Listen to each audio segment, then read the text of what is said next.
Rolling and action.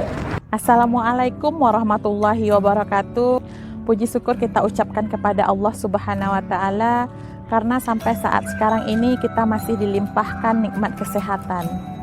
Tidak lupa pula kita kirimkan sholawat beriring salam buat junjungan besar kita, yakninya Nabi Muhammad SAW. Semoga kita selalu mendapatkan syafaatnya. Amin, amin ya rabbal alamin.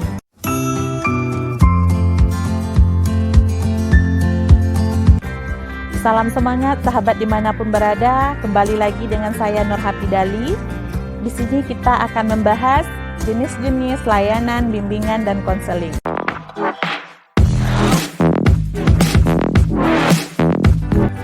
Jenis-jenis layanan bimbingan dan konseling ada 9.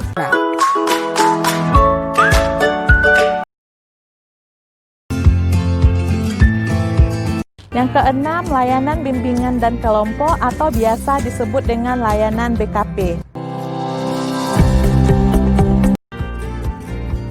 Layanan ini terdiri dari beberapa orang siswa atau beberapa orang santri, misalnya ada 10 orang anak, bertujuan untuk membangun dinamika kelompok, dan yang dibahas itu ada 2 topik.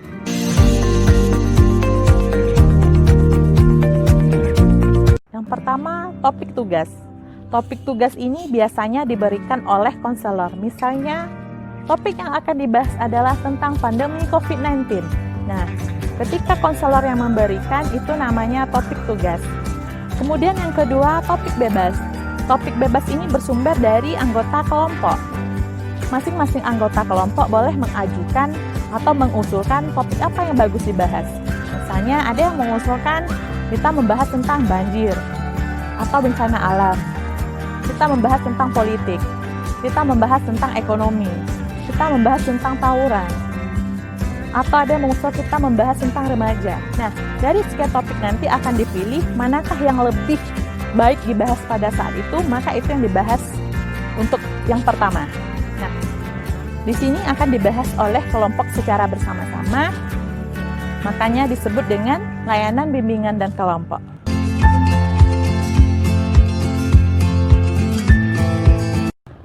Yang ketujuh, layanan konseling kelompok atau yang biasa disebut dengan KKP.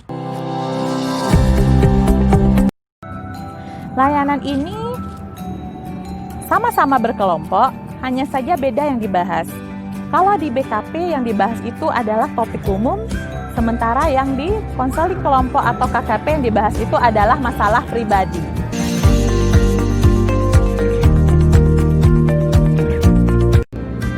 Masing-masing dari anggota akan mengajukan masalahnya, nanti akan dipilih masalah manakah yang lebih berat, maka itu yang dibahas terlebih dahulu oleh kelompok dengan tujuan juga untuk mengembangkan dinamika kelompok. Nah, di sini perlu digarisbawahi bahwasanya dalam KKP ini sangat menjunjung tinggi azas kerahasiaan, karena dalam anggota kelompok tersebut akan tahu masalah pribadi anak tersebut. Berbeda dengan konseling individual, yang dibahas sama masalah pribadi, hanya saja yang tahu ketika itu hanya konselor saja. Sementara di KKP, semua teman yang ada di dalam kelompok tersebut akan tahu masalah anak tersebut. Nah, dalam penjelasannya nanti, dalam dinamika kelompoknya akan disebutkan bahwasanya masalah yang diceritakan akan dirahasiakan.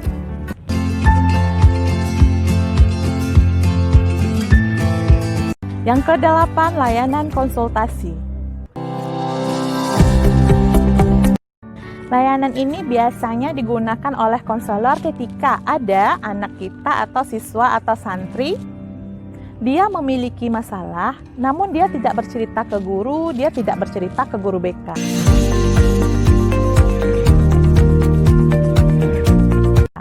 Dia menceritakannya atau dia lebih percaya kepada temannya.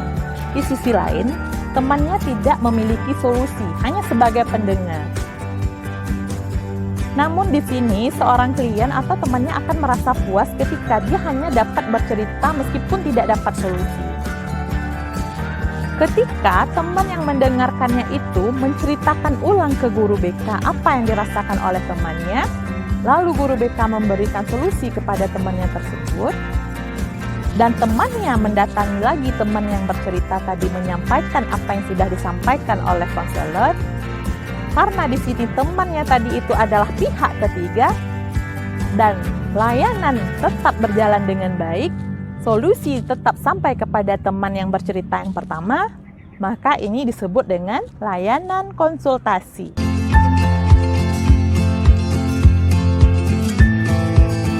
Yang ke-9, layanan mediasi.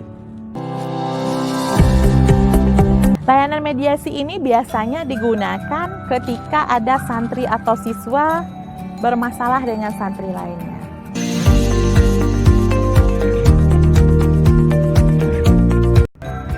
Agar tidak terjadi kesalahpahaman, maka keduanya harus dipanggil. Keduanya harus sama-sama mendengarkan. Keduanya harus sama-sama menyadari. Keduanya harus saling terbuka. Dengan begitu, masalah akan cepat selesai. Nah, ini disebut dengan layanan mediasi.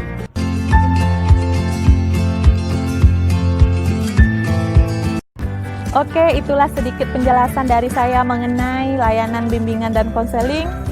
Semoga apa yang saya sampaikan bisa diambil manfaatnya. Tunggu video-video saya berikutnya.